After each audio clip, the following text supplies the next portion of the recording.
So good because Anand Giridharadas, Giridharadas, I was doing that better before. Giridharadas.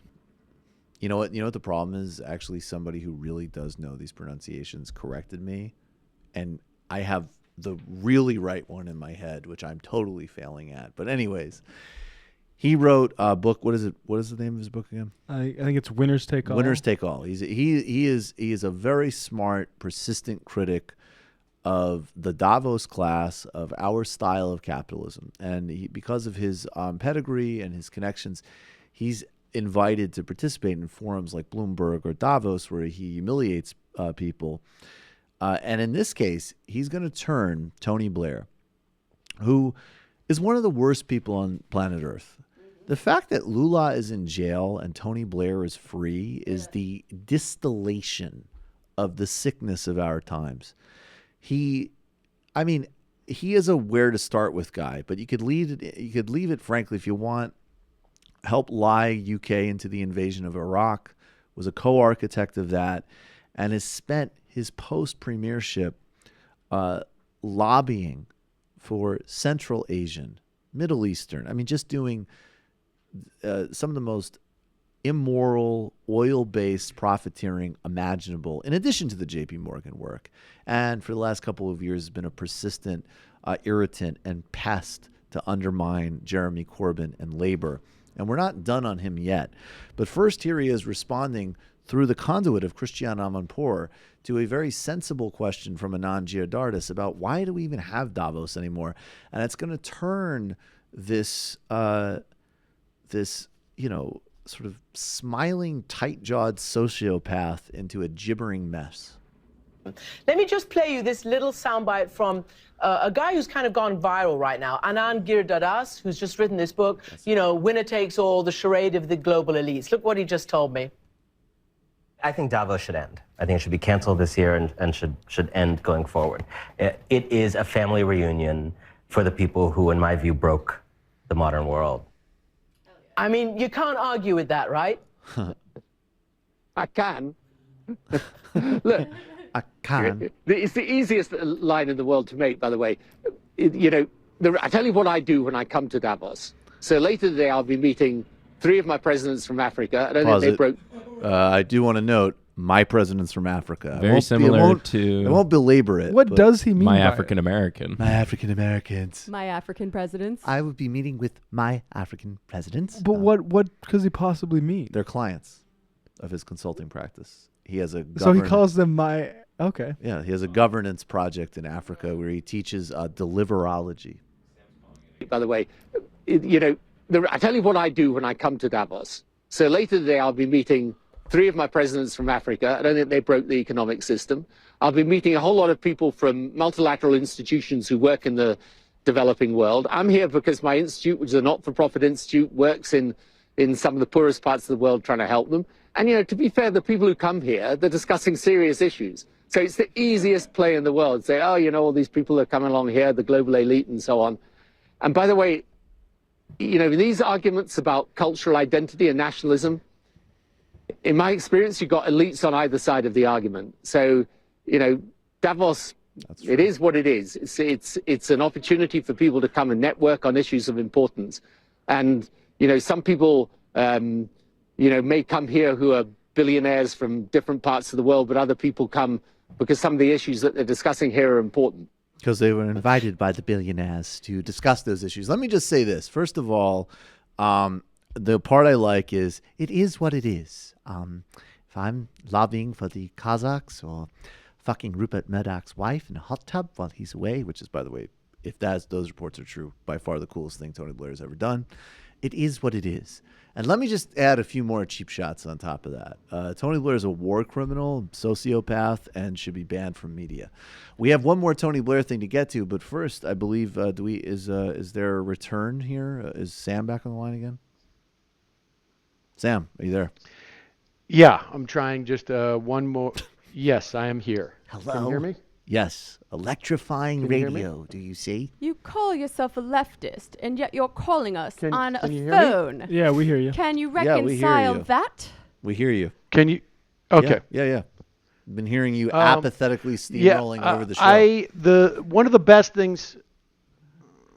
Sorry about that. No problem. One of the Just best kidding. Go ahead. pieces I think I've ever read was on Davos was by Chris Hayes, and that's worth checking out. When did it come out? He wrote it years ago about the fractal inequality. Oh, that's and that's actually it's a good Tony Blair anecdote, because I remember there was a piece that came out about Blair about a year ago, and it was like Tony Blair charted his own yacht in Italy, and his whole career had been built on, like, it was always like, hey, he's on some oligarch or some movie star's yacht, like, who's he currying favor with this week? And the article was like, his consulting practices and PR advice for like Kazakhstan has gotten so lucrative that he can get his own yacht now, and so he feels like less resentful of all of the elites he's around, in terms of, because that is his experience of that fractal inequality. Yeah, that's important. Yeah. That's very important. Yeah. All right, Michael, listen to me. Can you count to 5 for me? Because I think there might be a big latency problem with this version that I'm using right now. 1, 2, 3, 4, 5. 2, 3, 4. Huge delay. 5. Huge Yeah, delay. he started when he got to 5. Yeah, that was not good. Big All delay. right. Wow. Okay. All right. Thanks. We'll try something different. Okay. Bye, guys. Bye, Sam. I don't know what happened that time. Yeah, TQIL. that was crazy. All right, we got to get to this now. So, Tony Blair, let's continue on him for a second. This guy, who, don't forget, this was the darling until he became. I mean, he's become so odious in the past couple of years that even sort of respectable Democrats don't want to be seen with him, although he still provided advice to Hillary Clinton over the phone in her campaign. But Tony Blair, who has and now is starting to rebrand himself, because for a couple of years it was like, oh, he's the one advising the Saudis and the Kuwaitis and the Kazakhstan and the Kazakh government. He's, just purely running a cash business and influence peddling off of his position in a way that was even unprecedented in modern UK politics. In the past couple of years, he's come back, and now he has this open institute in the UK, and he's, back to, I'm high-minded, and I'm trying to stop Brexit, and blah, blah, blah, blah, blah. And in this process, he still has almost a total inability to criticize Donald Trump. And he is constantly undermining Jeremy Corbyn. Now, if you wanted to say, hey, you know what, he has that American allegiance thing, he doesn't want to lay into Trump, sure, although he's laid into Bernie. But then there's another weird question here. There was even a story that in the beginning of the administration that Tony Blair was lobbying Jared Kushner to bring him back into the Middle East peace process, which was his total fail. If you recall, when he left office, he was head of the quartet, which was as Middle East peace envoy, which he apparently mostly used to run interference for Israel and pressure to Palestinians to accept deals on behalf of corporate clients he had. It was sleazy and failed. But he's trying to brand himself as the anti-extremism guy. First of all, of course, he's going to draw a total insane equivalency, as many centrists do, between a Corbyn and a Trump, which is self-negating in and of itself. But even taken on his own terms. First, you have the report of an outreach to Trump. Then a couple of months ago, there was a photo of Tony Blair with Salvini, the fascist deputy prime minister, xenophobe in Italy. Apparently, they were meeting because Blair was lobbying him on an oil pipeline or a natural gas pipeline. And now in Davos, and I got to say, Tony Blair said at the time when Lula was president, he called Lula one of the most extraordinary leaders of the modern world. This is Tony Blair with Jair Bolsonaro, who, again, let's even just stipulate, of course, Tony Blair's on board with the looting of Brazil for Wall Street and austerity and the destruction of all of the gains of Lula and the Workers' Party. But he is still theoretically a voice against extremism and for things like gay rights. That was one of his big things. He was on the cover of a gay lifestyle magazine in the UK a couple years ago because, he was good on those issues. He's posing with probably now certainly inside this hemisphere, the most globally recognized anti-LGBTQ leader on the planet.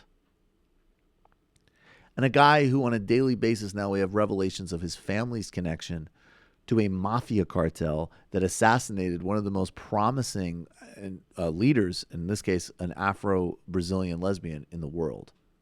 Tony Blair should be expelled from the Labor Party. He should never be invited on any show or outlet besides, I guess, Bloomberg or Breitbart. And we should learn, frankly, from the British, who loathe this guy, and people are constantly protesting him and trying to make citizens arrests. And we should apply that same spirit to everybody in the Trump administration, everybody in the Republican leadership, and a whole host of leaders.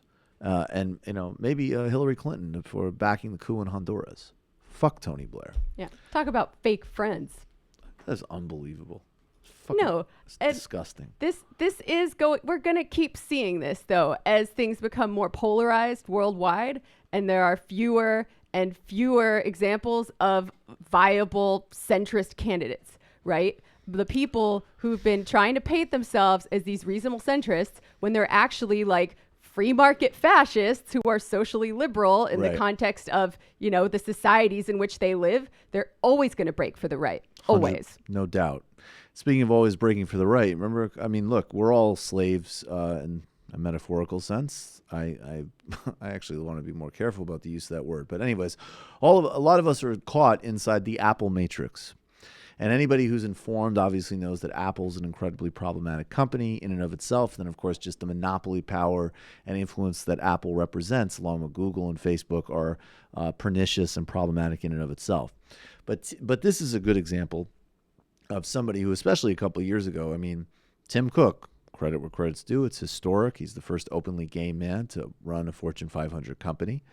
And that is specifically relevant in this case because let's be clear here. Tim Cook is quite public on calling for deregulation and allowing Apple to get away with dodging and stealing tax money from the Treasury, which is another major cause. Talk about the money that Fox supposedly thinks we can't find. It could seize their Irish tax shelter alone would do a beautiful dent in dealing with hunger in this country. So Tim Cook, major problem as a company and as a guy. But that being said, he's spoken eloquently. You can hear him in interviews quite eloquently speaking about his experience as a gay man. It even had, and of course, look, the reason they deplatformed Alex Jones is because of no ethical commitment. It was just too much heat. But that being said, flowing from that, this is also a guy who did the only sort of overt political stand. He's contributed to Republicans and Democrats.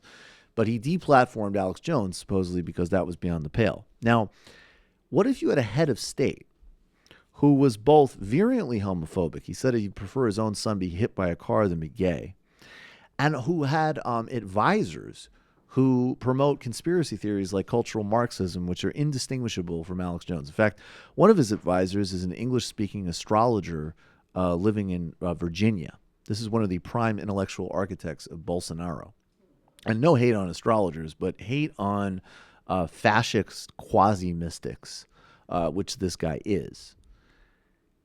You might think if you were Tim Cook, maybe at the very least, I shouldn't dine with and be photographed with Jair Bolsonaro. But of course, if you're savvy and you watch this show, you know better.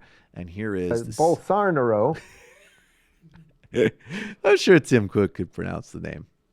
This is Tim Cook dining with Jair Bolsonaro in Brazil. Disgusting.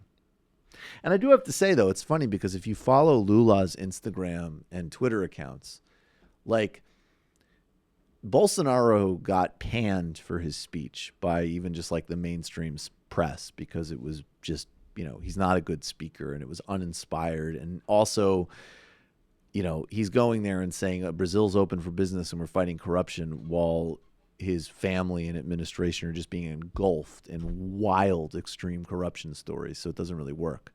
But just on like a level of just political skills and dignity of representing your country, I think that was one of the things that Dave said about like putting Brazil back on the map. These clips of Lula just owning the room, like walking in and Obama's like, oh, fuck, like there's Lula. Or, I don't know why I made him sound like Bill Clinton, but like everybody is basically thirsting to get into a photo with Lula. And apparently the only person really thirsting to get into a photo with Bolsonaro was Tony Blair. So Satya Nadella, the CEO of Microsoft, was also seated at that table. I don't think he's pictured. I don't see it.